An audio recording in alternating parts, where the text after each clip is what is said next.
Welcome to A Billion Realities. Here's your host, Jessica Gerlach.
Hi, everyone. Today on the second episode of A Billion Realities, we are talking to Dennis, who will be sharing a very deep and personal story about his struggles with childhood abuse, addiction within his family, and suicide awareness. Hi, Dennis. Are you there? Yes, I am, Jessica. How are you? I'm doing great. How are you doing? I am doing well with the mandatory shutdowns that are going into place at 8 o'clock tonight here in Pittsburgh, Pennsylvania. Is it the first night that they're doing that there? Yes, mandatory it is. They had asked voluntarily, but not many were cooperating, so they put it into effect at 8 o'clock tonight. Same thing here in Serbia for a couple days now. So, yeah, it's happening on a global level. So how long have you been in that area? Is that the area that you're from? Yes, I've been here my whole life. I grew up just right outside the city of Pittsburgh in Pennsylvania. And yeah, just staying put. I would love to move and get away from the gray, gloomy skies and the unpredictable weather from day to day. Tomorrow here it will be 72, and it will drop overnight to a low of 25, and then only be 42 for a high the next day. Oh, wow. So it's very up and down. Yeah. Yes, it is. I'm from New York originally, so the weather is very similar. Gotcha. But, yeah, it happens here too.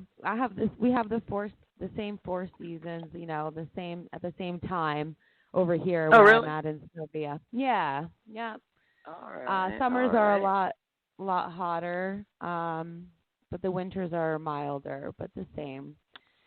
So I was really happy to hear that you wanted to be on the show. I didn't realize how heavy your story actually is and the things that you've been through. So what was your childhood like growing up?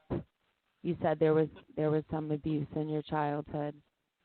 Yeah, there was quite a bit of abuse. Not against myself or my siblings. I do have two brothers and I have a sister, but so my sister's younger than me and my brothers are obviously older. And the abuse mostly, well, I would say not mostly, solely was my father and abusing my mother, both physically and verbally. He drank a lot, and he wasn't I guess they're called.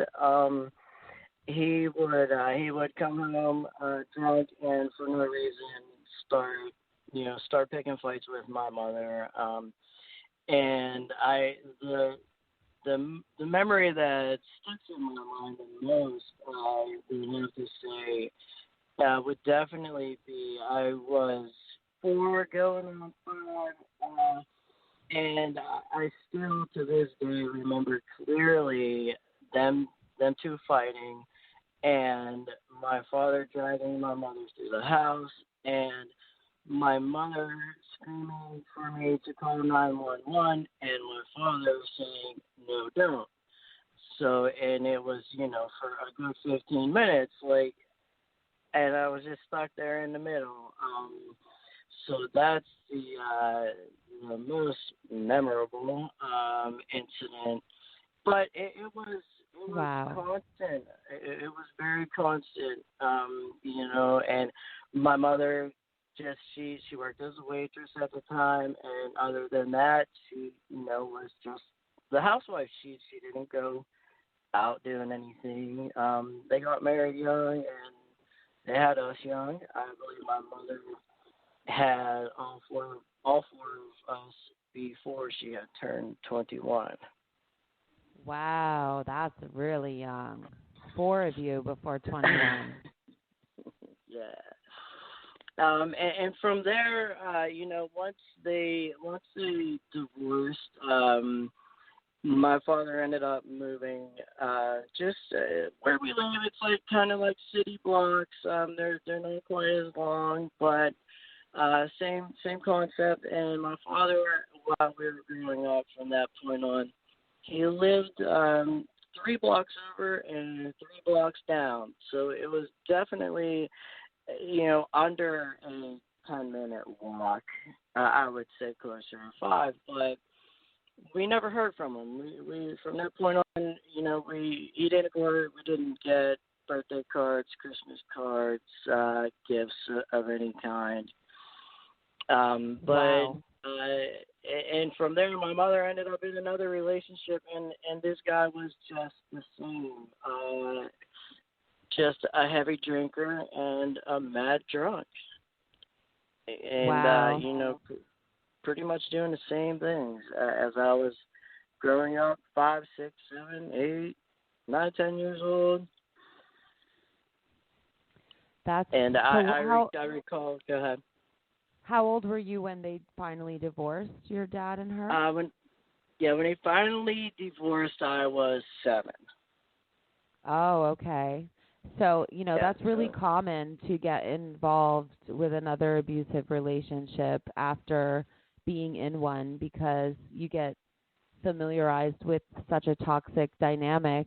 And if you don't heal from that and realize your self-worth or, how to love yourself, you'll definitely attract that again and accept it again. So that's not so shocking to me, but it's just super unfortunate that you had to witness it all over again. So how long did that relationship last? So the piece that you just shared was very helpful to me already, and the call had just begun.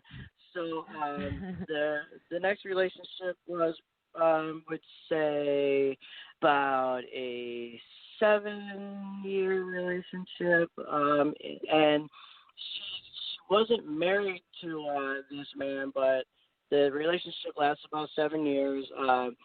So now by then, granted, like I'm like 14, so my oldest brother is 18, and this man worked out of town during the week and would come home just on the weekends. And when he came home, he would just be in the garage working on his car, restoring old cars and getting plastered and coming into the house and just starting the fights. From that one, I recall coming home from a bowling alley. I would say I was 10 now, and a pitch dark country road on the way home, and he stops the car in the middle of the road, and because they're fighting so bad the entire way home. And I remember getting out and just running down the center of the street, like just trying to escape. I don't know where I was going to run to, but I needed out of that vehicle. Wow, that's intense and so traumatic for a child. So how many siblings did you say you had? So I have 3. I have a sister who's 1 year younger than me, and I have 2 brothers that are 2 and 3 years older than me. Oh, wow. Okay. So they saw all of this too. They did, and that's I'm glad that you said that because that brings up an important point in my mind that my oldest brother, uh, he lived what he learned. He had a girlfriend throughout high school, and it was a constant. I mean, they were always physically fighting, like daily, like closed fists, Wow. punching each other, but by staying together for years. Oh, wow. I couldn't Wow. understand that. Yeah. How long did they stay together for? Oh my goodness! I want to say, well over 5 years. Okay. No Well, kids? yeah, well over 5 years. No kids, thank goodness. Um, Mm. a lot of craziness, in their relationship. Needless to say. Mhm. But yeah, I found it kind of. I guess maybe I just didn't understand it, how he lived, what he learned, and my other brother and I are completely opposite. Now my oldest brother isn't still that way. Um, he has a personality of just, being a prick, but he's not still that way as far as physically, abusive with his wife. He doesn't speak to her very nicely, but yeah, my other brother and myself are completely opposite. We I guess we kind of, said I'm not gonna be that kind of a man. Wow. It's funny how abuse can affect different people differently. You know, Yeah. it is really common for, kids who grow up in an abusive environment to repeat it. And then you have the flip side, like you and your brother, who wanted to be the extreme opposite. So it's, yeah, it affects everybody differently, but it's really unfortunate that anybody has to grow up in that environment for sure. It's okay, so your mother, where is, she at with? Uh, so my mother did a phenomenal job raising the four of us. After that, completely on her own. She was done. She just didn't. She did not want to even date another man for any reason at all. She worked as a waitress and also cleaning houses for herself, not under a company, to provide the four of us not only with food and shelter, but with name brand shoes, so we weren't picked on in school, and the things that we wanted. She was able to pretty much spoil us on her own, and like I give my mother the most respect that I could give to anybody that I know. Oh, The job that she did after what she has been through is just amazing. that's incredible. I'm happy to hear that. And did she ever get in another relationship after that? Yes, so mom is married now, and she's been married for like 18 years or so. To a man that growing up, the three boys, us three boys, this man has four sons, and we are all the same ages, and we went to school together, and we were friends all throughout high school, and so they only lived just like literally right around the corner. His wife had passed away due to some surgery that she had, and a few years after that, they ended up getting together, and he's a good guy. He Wow. doesn't I'm drink. happy to hear. Not that I'm against people that drink, but he's not a drinker, and there's no issue there to be concerned about. I'm happy to hear that she found somebody who's healthy and good to her and good for her. Yeah. That's, yeah. So where does the addiction come in? Okay. So My oldest brother had gotten into a very, very horrific dirt bike accident at his graduation party that was like in this field in the middle of the woods, and they were all riding dirt bikes, and around a blind bend, a friend of his, a very good friend of his, and he was on another dirt bike. They were going towards each other, not able to see around the bend. When they hit each other, their left sides hit, and he ended up being life lighted, and he had his femur bone was sticking out of his skin. The bone in his arm towards his wrist was popped, broken out of the skin. Like, he ended up with pins and all kinds of plates and everything. Um, so he went through that, and for a lot of years, an extreme amount of pain. And that's really where it started. After that incident, that accident. But so then OxyContin came around, and Big Pharma was doing their thing, and so it began. My brother ended up going to college and graduating with a master's degree in accounting, and his wife graduated with a master's in something business related. So he was the head accountant for a very big grocery store chain, and she was working where she was, and the OxyContin addiction for those two was $4,000 a week. Oh, wow. Doing OxyContin. So, and then whenever heroin came around this year, it was so much cheaper, and the OxyContin supply was kind of starting to dwindle, and the heroin was prevalent, and it led to heroin, using crack cocaine, staying up for days. I lived with my wife at the time. We lived, a little far away to get away from the city stuff, and it was just, coming into Mom's. I would see him, and he went from about 200 pounds to, I think it was 124, from 2-something to 124 pounds, in and out of jail.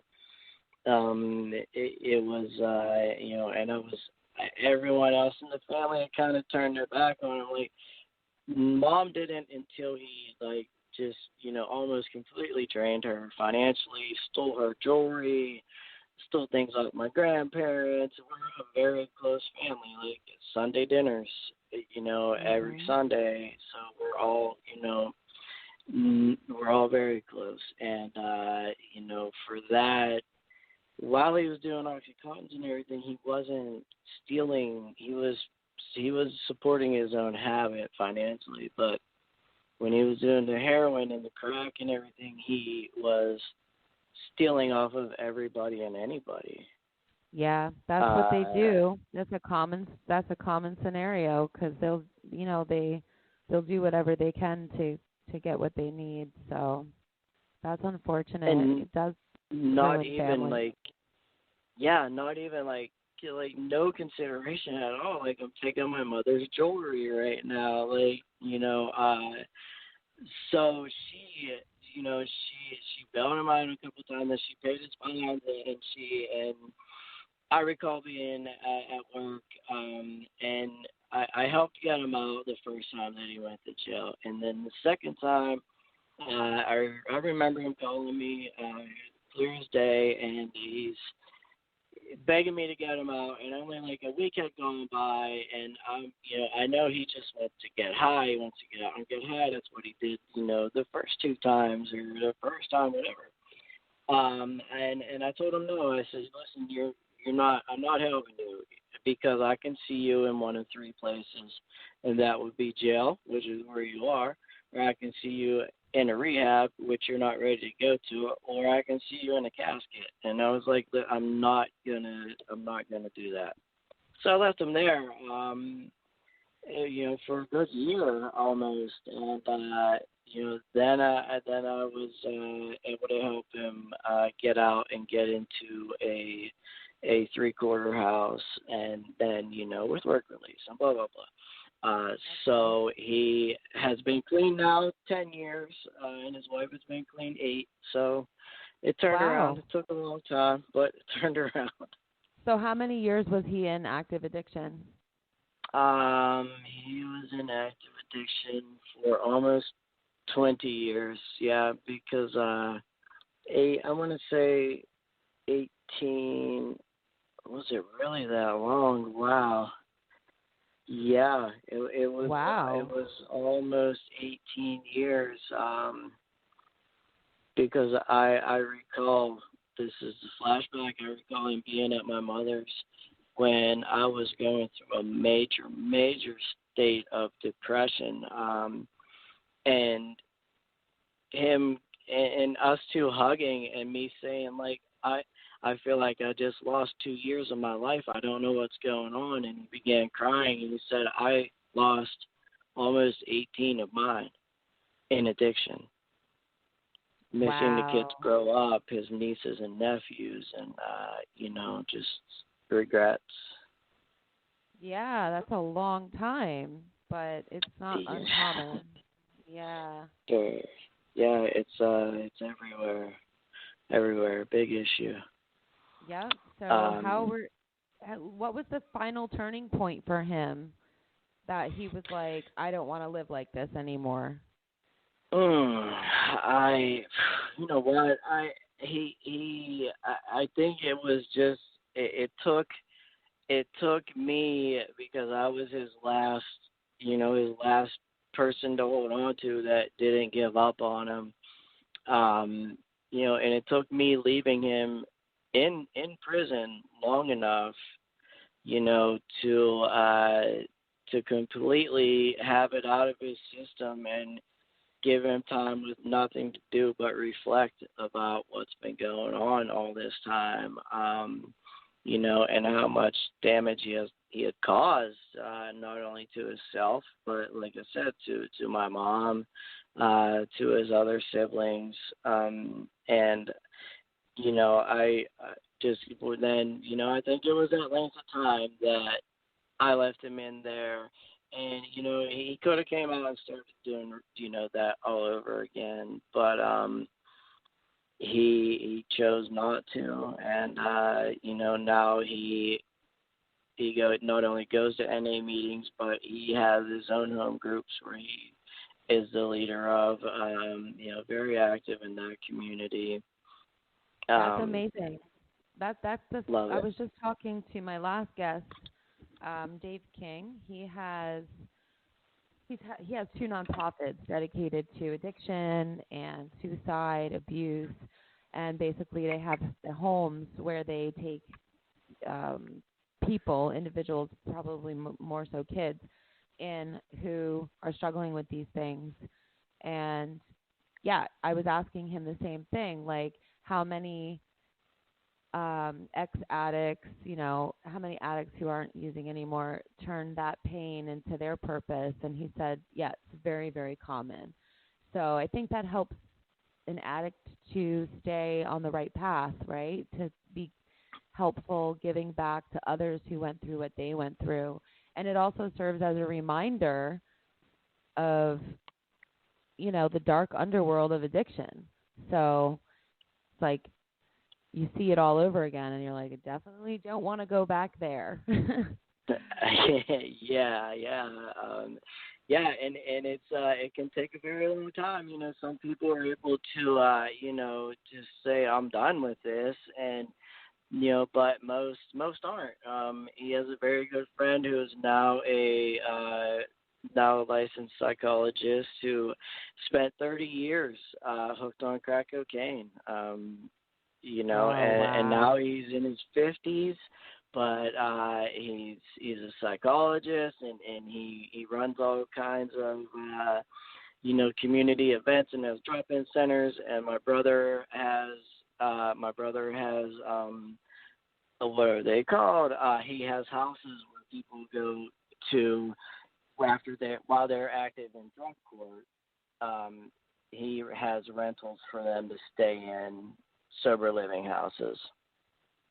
My Wow. brother has multiple of those now. So, yeah, I definitely agree, with what you said as far as helping others who are going through what you have gone through, Right. being very, very helpful. Yeah, And, it's important. that very. It's important to have purpose, and that's what, like I said, Dave and I were just talking about as well. He's heavily immersed in that, and it's so important to feel like what your purpose is in this world, what your mission is. A lot of people will say, like, about addicts, like, oh, well, they're a mom or a dad, so shouldn't that be enough? And as much as we live for our kids and they love their kids too, and you get into the everyday life and the stresses of life and being a parent, and sometimes even that isn't enough to keep somebody straight. Often it's not, and it really comes down to having like another purpose in the world and giving back in that way. So I think it's just so important to have a purpose. And it sounds like your brother, he turned his 18-year addiction into his purpose and giving back, right? So Right, right. Yeah, yeah, so and it's I think, when active in addiction, I think that a part of your brain, gets affected, in that way where, it's almost like the common sense part where, like, I have kids, I shouldn't be doing this, or I'm going to lose everything if I continue to do this. That those things are gone.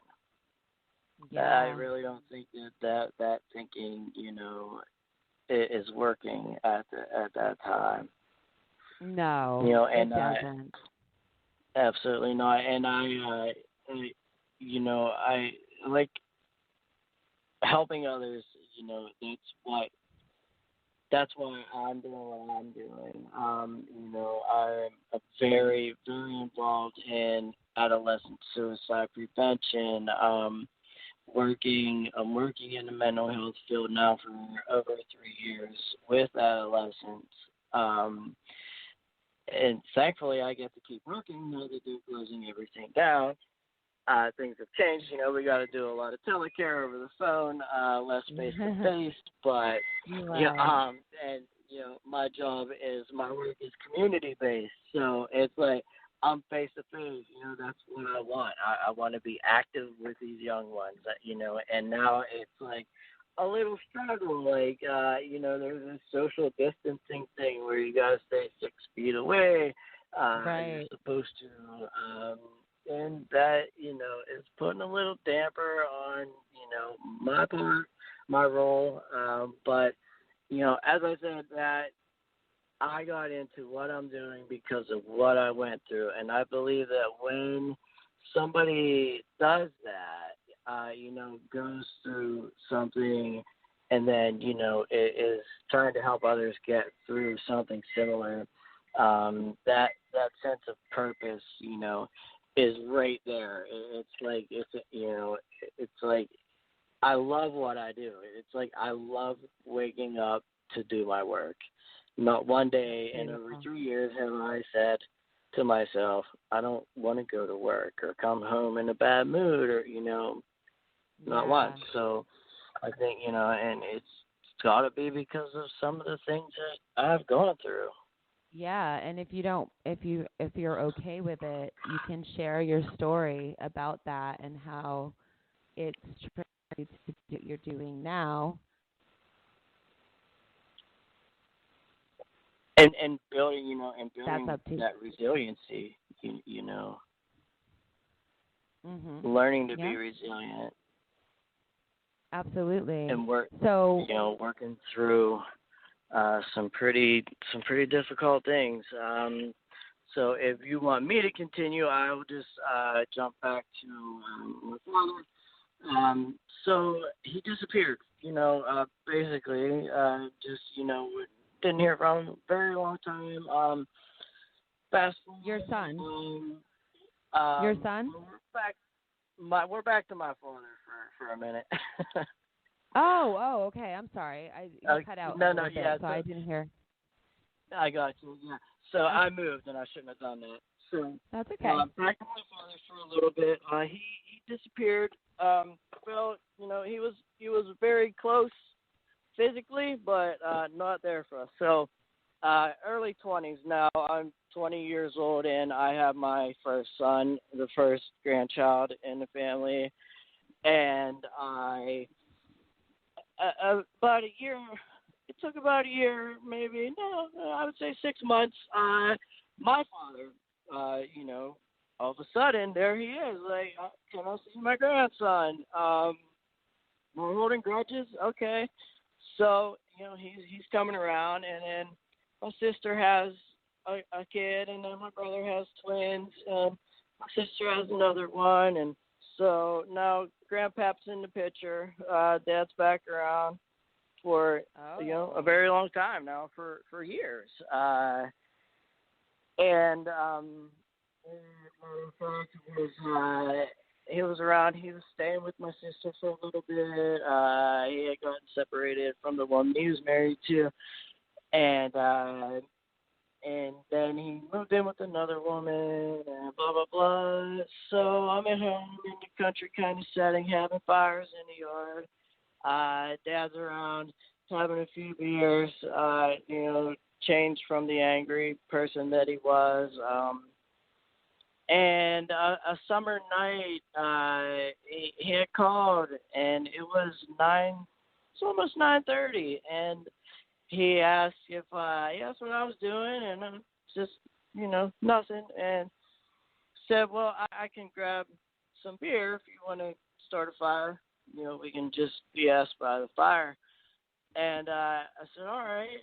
So he was at my aunt's house, his sister's, at that time, and we hung up, and an hour or so went by, and he didn't show up.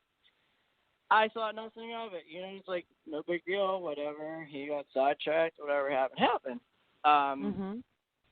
Go to work the next morning, and 7:45, my supervisor comes and to the job site and says, you come on back to the office with us. And me thinking I'm in trouble, I was like, okay. And when I got in the truck, he said, you need to call your sister. Call my sister. And the first thing that she had told me was that my father had shot himself the night before. Oh, my God. Probably within, a half an hour after I hung up, the phone was in. Oh, wow.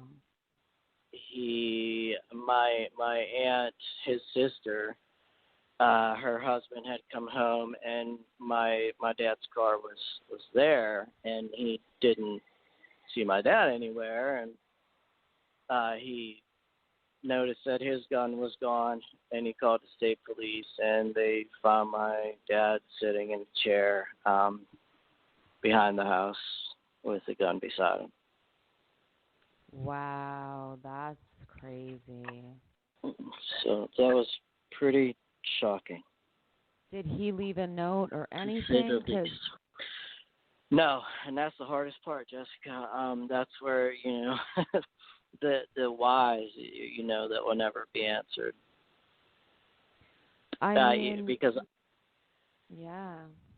Clueless, like there were no signs. There was no different tone in his voice when we were on the phone. There was no different affect in the way, that he had been acting. So it just, it was very shocking. And my oldest brother, of course, was where at the time in jail. So I had to call and tell them why I needed to talk to him, and they got him on the phone, and I had to explain to him what had just happened, and no, you can't come out for the funeral. You're in jail. Oh, And that's where you wow. gotta stay. That's And so that was 2011. Yeah, 2011. And yeah, that's just I wish I knew why. I wish I knew why. Like you just started coming back around years ago, but you still were, and everything was seemingly, okay. Did I ever forgive you? Did any of us really ever forgive you for bailing on us? No, but that's like that But water's you still long had a gone. relation, and you still had a Yeah, relationship after. absolutely. And never brought it up. None of us. We never brought it up. We never. We just went about our lives. Like I said, my mother raised us perfectly fine. Right.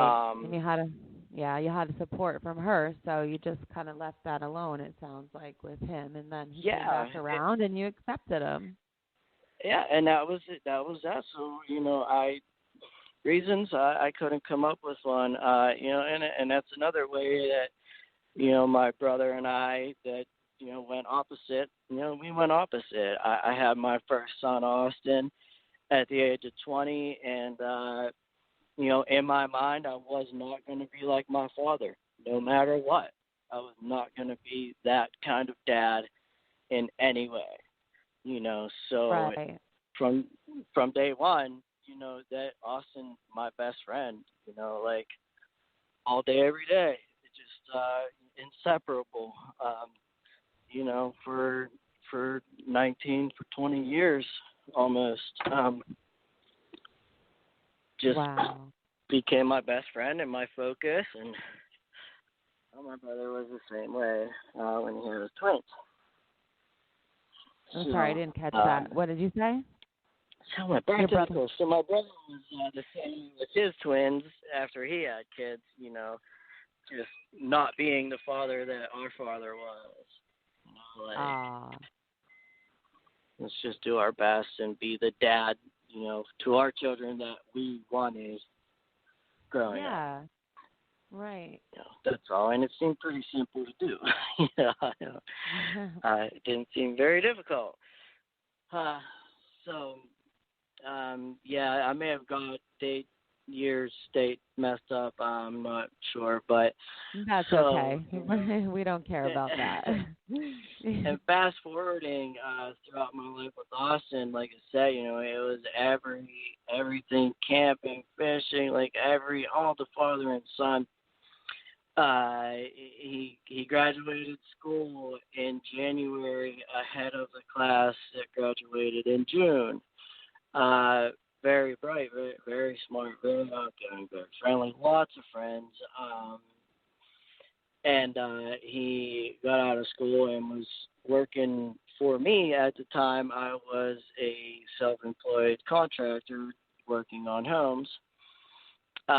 So he was working with me, learning things. And friends were always over. No big deal. We love the kids. Like, I'd rather have you guys here than, wherever. Not that they only stayed there, but in September 2010, yeah, I think it was 15, at 1:48 in the morning, I get a phone call, and it's my mom, and she says Austin was in an accident, and I was like just waking up, and now I don't know, I should back up, but 9 months before this, I went into a very deep depression, and this is years after my father passed away, and like nothing triggered anything with this depression. It was just completely calm, and it lasted for 2 years. But so I'm in this state of depression, and I had to Like, it was barely just working enough to get by, just Austin and I. So Austin was at work and was getting off late, and my mom calls and she says Austin was in an accident. Do you want me to pick you up or you want to come get me? What? He's just on his way home from work. I go to my mom's. I beat the helicopter to the hospital.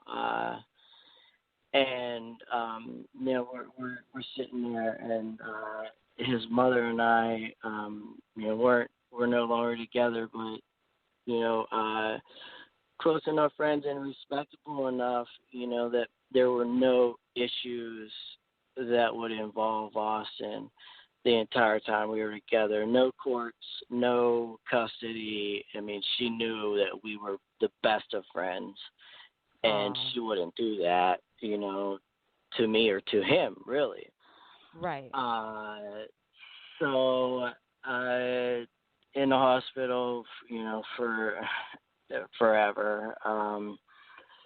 And just long story short, they tried to save him for 20 hours, and they just said, we can continue, and we're 100% sure that if he does make it out of this, which it really doesn't seem like it, honestly, he will be in a vegetable state from the head trauma.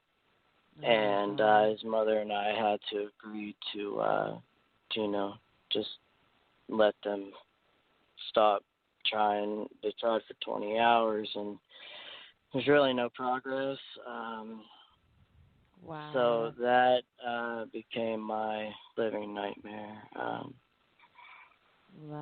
That's tragic. And he was 20 at that time? Yeah, he was 20. Yeah. I'm so sorry. So we were planning his 21st birthday. Like, we're gonna go to take you and your friends to a ski resort and pay for everybody to snowboard, because he and I would go snowboarding and we'd take his friends. And so we were planning out this whole big year 21. Let's go to Seven Springs and take your friends, pay for them to get in, planning these. Oh, and a bunch of other things planning that just, got thrown away. So how did you cope with this? How did you cope? Now,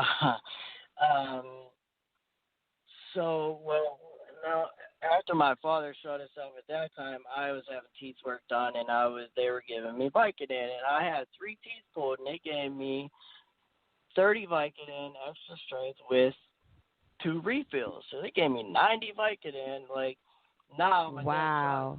Now I'm eating pills like they're Tic Tacs, like this, and how I'm going to numb myself. So after 2 years of that, I decided I'm stopping. So I went to the emergency room and said, how do I stop doing this? They gave me blood pressure medication and said, take 5, then 4, then 3, then 2, then 1, and you'll be good. I did that. I've been good ever since. But when Austin passed, now it's time for his funeral, and all of my friends, what are they doing? They're, like, handing me pain pills. Like, just expecting, thinking this, like, this is what he wants. He's got to numb himself. I don't know how he's going to do this. Now, I had already been majorly depressed, like to the point where I almost was done working for 9 months. And my brain, after, the funeral, just a couple days after Austin passed, I snapped out of it. And I mean, when I say I was majorly depressed, I mean every second of every day from the time I woke up until the time I went to sleep, tried to sleep. I was a totally different person. I was non-talkative, not interacting with my kids very much, not even speaking to my wife very much, sitting in the same room. Totally opposite of what I am now. My depression had vanished, and I was like, what what's going on? Like, I asked my psychiatrist, I said, should I not be, like, from the condition I was in, should I not be sitting in a corner in a fetal position, like, ready to check out? Yeah. And it said to me that from the trauma, my brain had, to protect me, shifted things around and moved the depression somewhere else in my mind, in my brain. Wow. And I so okay. so I could grieve. And Wow. I was totally baffled, Jessica. I've never thought anything like that was possible. And he had Right. said to me, what are you going to do if it comes back? And I remember saying, I don't feel like it's going to. Like, I feel like it's gone. It's completely gone. And I'll be damned. Unreal. I will be damned. 3 months later, it put me right back where I was. Oh, Right. wow. It came back full force, not functioning, not working, nothing. So I got through that funeral, and I got through those 3 months, or whatever, of grieving, and that grieving never stops. But, and then it came back. I was like, you have to be shitting me. Like, this isn't happening. And it did. So that was a year. For the next 12 months, I was, contemplating what bridge I could take, what road I could step out in front of the fastest big truck at 2 a.m. and just ending. Wow. Going to sleep every night, my prayer was, and I don't pray all the time. I'm not just, God, if I'm going to wake up tomorrow and go through what I went through today, please don't let me wake up. Every single night of my life. Every single night. Now I just lost my son, my best friend, and now I'm broken again, mentally. My brain is broken. Oh, my God. So no desire to keep going. Like, why, for what? Like, why keep going through this if I can put a stop to it? So what ended up being your coping tool?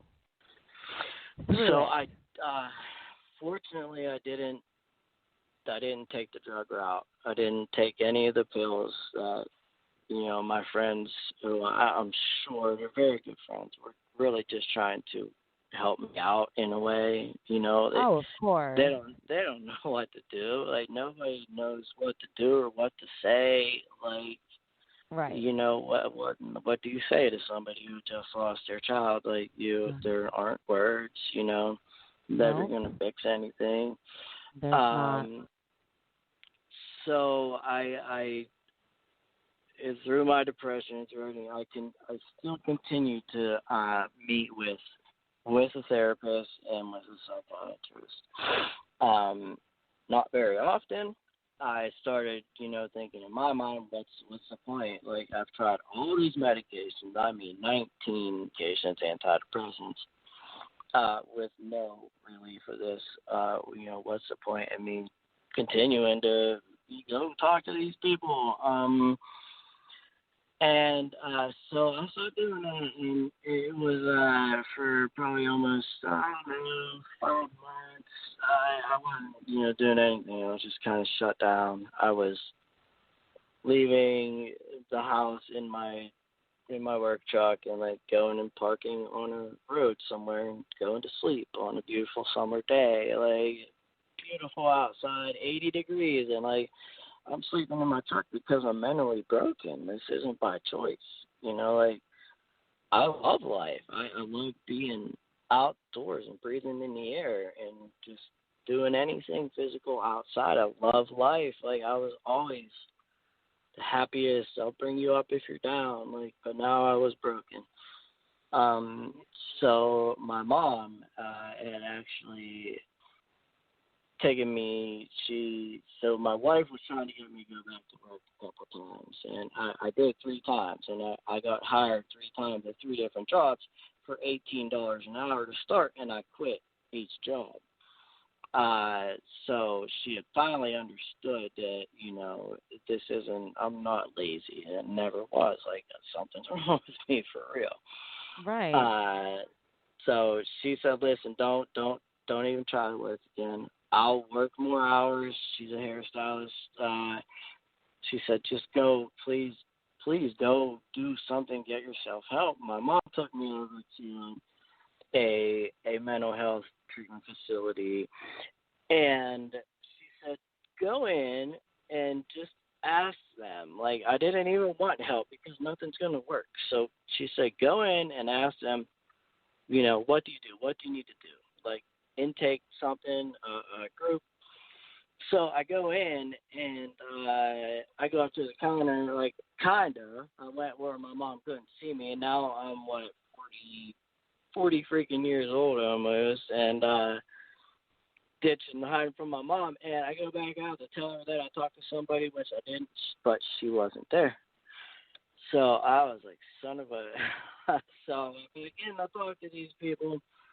And they, recommended that I start an intensive outpatient group program, where I'll meet 5 days a week, 3 days a week, 6 hours a day in a group setting. So I did that, and that just taking up my time, and like my vehicle now broken down, and like when it rains it pours. It So does. about That's so true. about 6 months of that, and medication, I started to whistle, and my wife was like, "Did you just whistle?" Because I'm always in a good mood. Like when I'm happy, I'm like whistling. So she was like, that, like, there's something there. Like, she noticed just that whistle, and it was brief, but so working the programs in the group, and learning about resiliency and things like that, I recovered, and I say recovered, because mental health issues are so similar to a brain inactive addiction. Yes, That that's it's so true. mind-boggling to those who don't So, know. so you think that the group therapy was it was group therapy, right? The outpatient? It was group therapy, yeah. It was an Yep. outpatient program, yeah. Okay.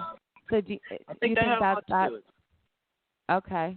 I think So it had a lot to do with it. Go ahead. was there anything else that you were doing on your own that was different that Um, you feel contributed to your recovery? well, my family Depression. my family really did put me on suicide watch. They took my keys to my vehicle. On the days I was in a group, I had to go with my mom if my wife was working. So I did do something else other than practicing in that group. I contacted a company. I found another psychiatrist. I didn't contact the company. Psychiatrist on day one, and now I had already tried 19 antidepressants. Day one says, you're not a guinea pig. I'm not going to teach you like one. Let me swab your cheeks and send this out. He did that, came back with a list of medication that should work for me and that won't and that might. Started there, and he nailed it. They nailed it. So with that medication that I got from that DNA test and going to group and learning things, I pulled out of it. And towards the end of going to my group meetings, I said, I want to work in this setting, something similar with doing what you're doing to the therapist. Wow. And she said there's actually this position that they do as a certified peer specialist. So for people who have been through these things, who have lived experience, can work trying to help people, that are where they were. I went to this training. I became that certified peer specialist, and then I went to a certified recovery specialist through that training, and became certified in recovery for addiction. I then got certified to work older adults. And at first I was just working with like middle-aged people, now older adults. But I was aiming for adolescents, and the company that I was working for didn't have an adolescent program, but they were starting one. So as they did, I was there.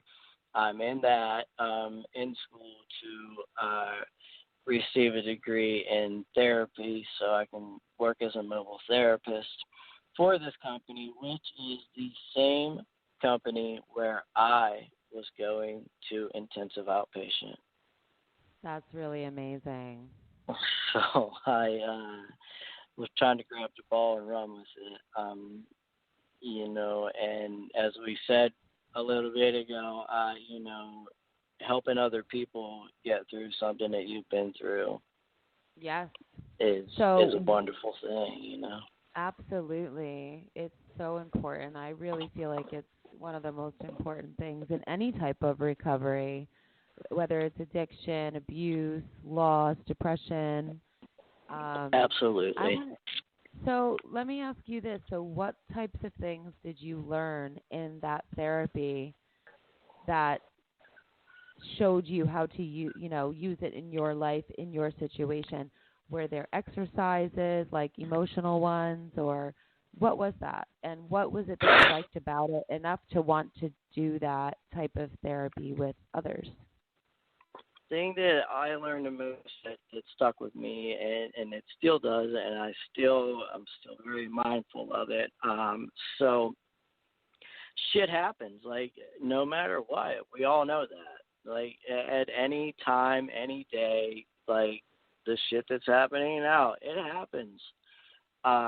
So you can't control that. But so you can't control these actions, but what you can control is the way you react to it. Yes. So no matter what happens, be it to you, around you, you might not be able to control that, and you probably can't. But what you can always control is what you do in response to what is happening. And I carry that with me. Like it just stays in front of my mind, in any situation, and no matter what it is. And I think, that would hold true, with any situation. People can panic over what's going on. They can become stressed out. It's their choice. I mean, to panic is natural, but you can sit down and rationally think about, okay, what's my best way to go about? Of course. I mean, What's honestly, going panic. on? Yeah, panic isn't gonna solve it, right? But I like the idea of what you said about the things that we can have control over, because when we start focusing on the things that we do have control over and stop focusing on what we don't have control over, it empowers us. And That is it. yeah, so I think that's a great message. I can't even imagine what you've gone through with all of this, and coming out the other side the way that you have, and turning all of that pain into your purpose, and now literally, helping other people, literally, that your life revolves around it. That's what you do for a career, and it's your passion. And I can just imagine how much more compassionate you are because of the things you've gone through and all of the people you're helping with all of that empathy. And I hate to sound cliche, but they do, how they say everything happens for a reason. If there is any type of solace in any of what you've gone through, it did kind of reestablish you as a person and put you on the path that you are today. And I'm sure you're affecting so many numerous lives. I can just imagine how many You people you are. deal with every day. You're 100% correct. Because people.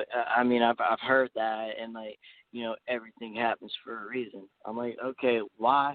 What would be the reason? What would be the reason that I would lose my son? What would be the reason Yeah. that I would go through depression for 2 years, like, and wanna kill myself? Like, what would be the reason that I lost my father to suicide? Like, try to Right. make it make sense to me, because it's not going to. But now, like you said, it's given me that empathy, and it's changed me. There's no doubt about that. Like, trauma changes people, and Definitely. that's one thing that we can't control.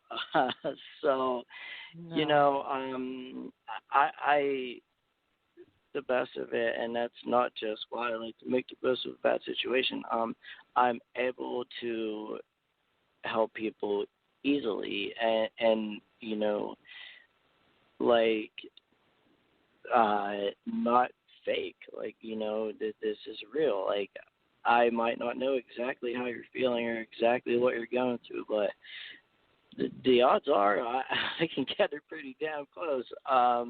Right. From going through what I went through. And, I'm here to let you know that it's not going to be this way forever, because I So thought it was important. going to be, and where I am now, I'm thankful that I didn't follow through with what I was thinking. It's amazing. I'm not only back to who I was.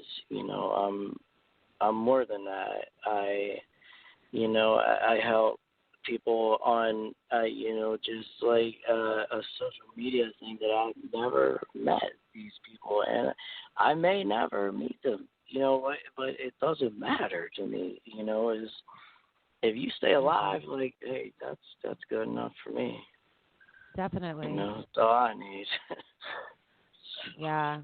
I love your message of it's not it won't last forever.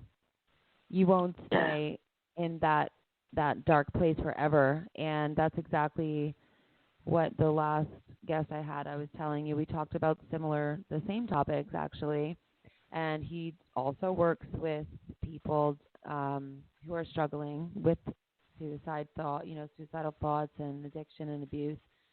And yeah, his message was also like, this doesn't last forever. So don't do something permanent based on a temporary emotion. Exactly. And if I can, real quick, with the adolescent suicide increase in the number of it's insane. Social media, I don't down anything. It can be great. There's a lot of great things coming out, coming from social media and all this technology, and but these kids, they don't get a break. They don't get a break, Yeah. from being pushed to do sports, to to do good in school, to get going to college, to rush through life, and they don't get a break if they're being bullied or picked on for any reason, because they have their devices. When we were younger, if you were being bullied or there was a fight at the end of the school day, that was it. It was over at least until the next day, or maybe Yes, until Monday if it was Friday. But now, no, never, because that social media is always right there on their device, in their face. They can't get a break from it. And I think the pressure of that has a lot to do with the rising number of, adolescent suicides, kids in school.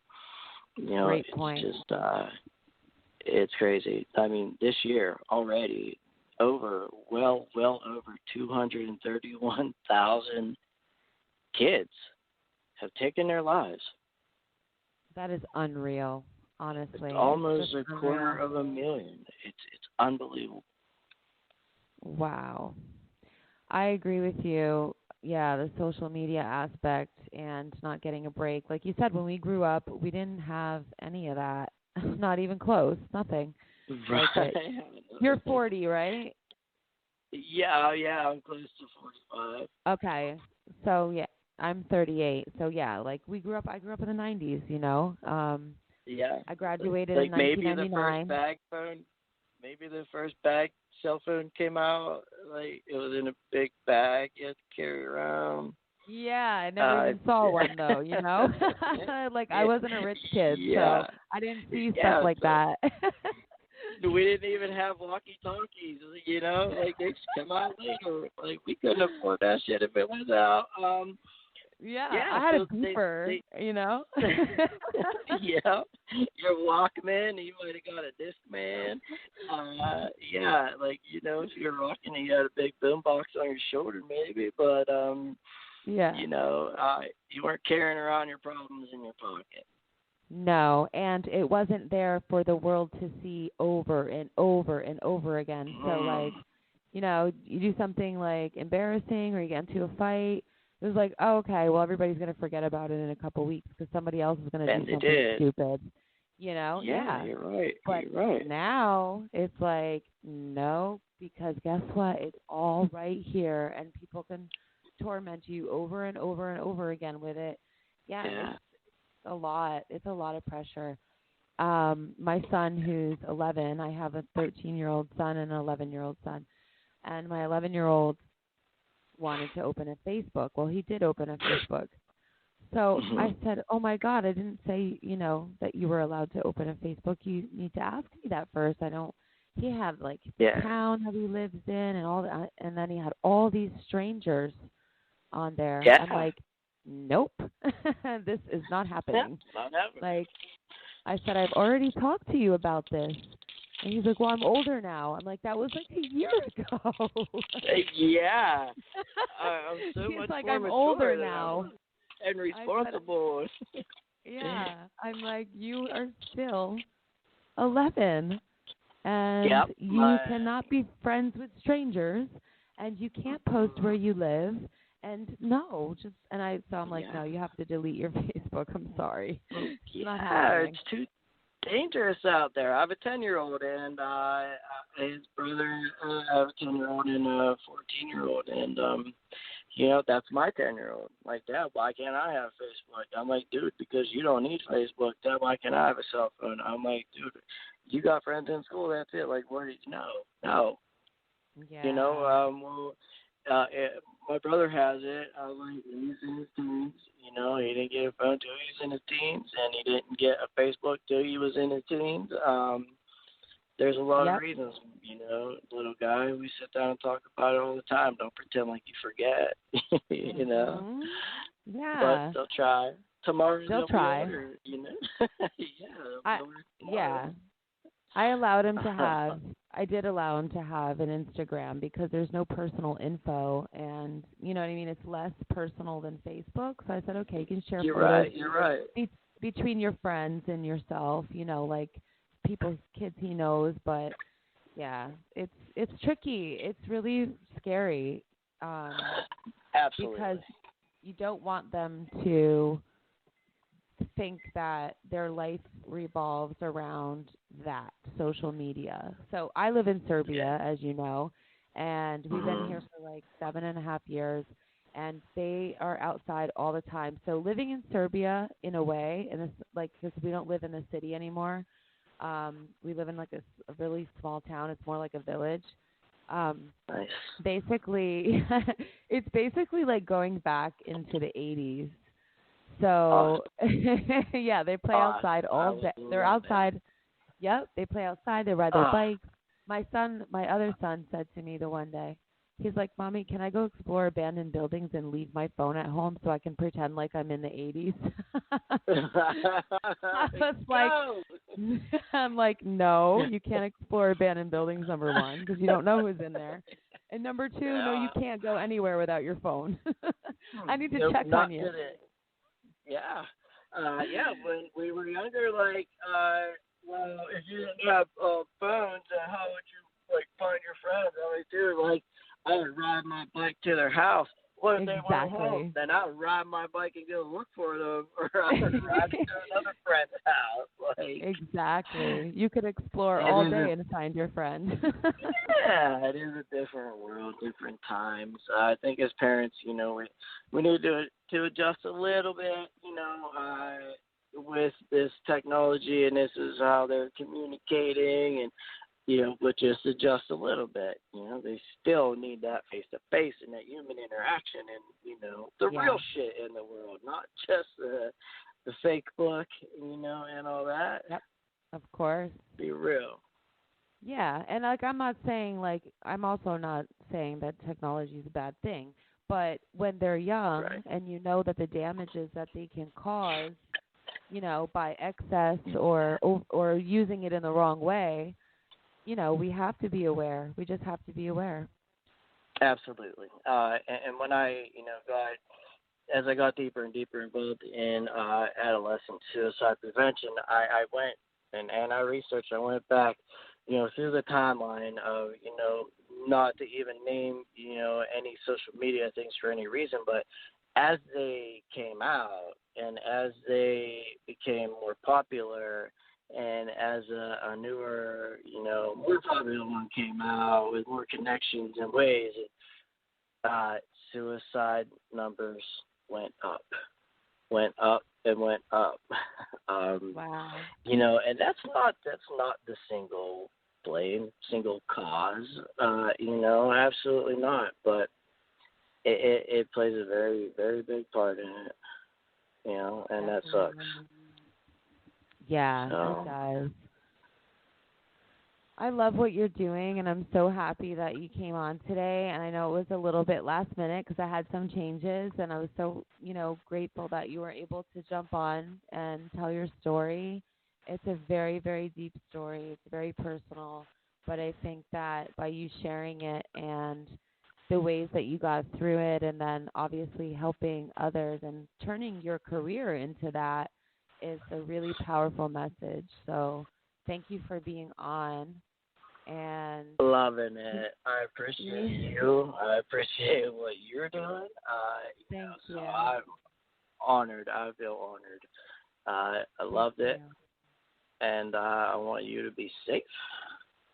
Thanks. You As safe too. as you can be, definitely. Yeah, We will hopefully be in touch. absolutely. Let's talk about the panic real quick before you go. So, All right. is are they in because we have about 7 minutes still. So, is it Okay. like full? Are they in full blown panic mode over there? So they weren't. They were not as of today. Now, like the streets, like everywhere else that I've seen, at least on the net, the traffic has died down, like astronomically. Mhm. But there's been, to the best of my knowledge, no, other than let's buy all the toilet paper for some reason thing. Other than that, there really hasn't been, and I've been sharing my thoughts, and most people are like, whatever, yelling at me, I mean, whatever. So, um, now I think though, with what happened tonight, I think that tomorrow and tonight, panic is definitely gonna, multiply. People or I could just see it. I know, I know it's gonna do. Yeah. Because every reason, and like the amount of people that just had to stop working, like, is an astronomical number. Like, a lot of families, now neither parent can work. Like I said, I'm extremely thankful that I can continue to work, even if it's Thank not God. full force the way, Mhm. it was, but that'll go Mhm. back.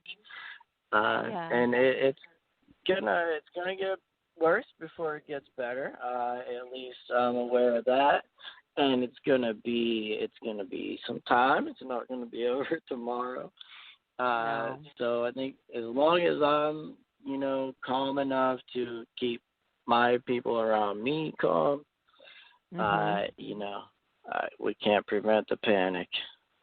No, that's It's gonna true. get it's gonna get pretty wild. Have you in your area? Have you seen any very bad No. panic as of yet? Sorry. No, I haven't really, to be honest with you. And people here are All not. right, good. Yeah, I mean, the closest thing I've heard to any kind of story is like my kids saying, well, their friend down the street, like he's not allowed to play because his mom's afraid of the coronavirus, so he's not allowed to play outside. Yeah, And I was like, okay, we're not doing that. But I said, don't be, I don't, I'm like, don't touch kids, don't touch each other. But if you want to yeah, go play soccer, you're outside. Yeah, go play soccer. But yeah. don't go to a gaming place or something. You know what I mean? So Yeah, right, obviously, right? right. That's different. Yeah, But so I'm just trying to stay calm and pump them full of elderberry syrup and vitamin C and onion and yep, garlic and yeah, yeah. stay calm because my younger son was very concerned. He was like, "Oh my God, like, are we going to get it and what's going to happen?" I'm like, Uh, "No." I'm like, "Trust me, you've probably already had worse." And you know what I yeah, mean? And I said, and panicking is only going to lower your vibration and get you sick. So stay happy, yeah, stay positive, but take precautions. Be smart. yeah. Don't touch But I people. mean, and I think, yeah, that's going to be very helpful. Just the way that we are, not, you know, panicking in front of our children, and you need to keep that calmness. You need to assure them that everything's going to be all right. Because like I said, mine's just turning 10. And he has concerns. Like why can't my friends like come over? Like, what is going on? Is it really that bad? Is it just reassuring him that things are different for now because of what's going on, but it'll be all right. Like Yeah, just do some fun definitely. stuff and keep the Yeah, good vibes up, and we'll that's be right. good.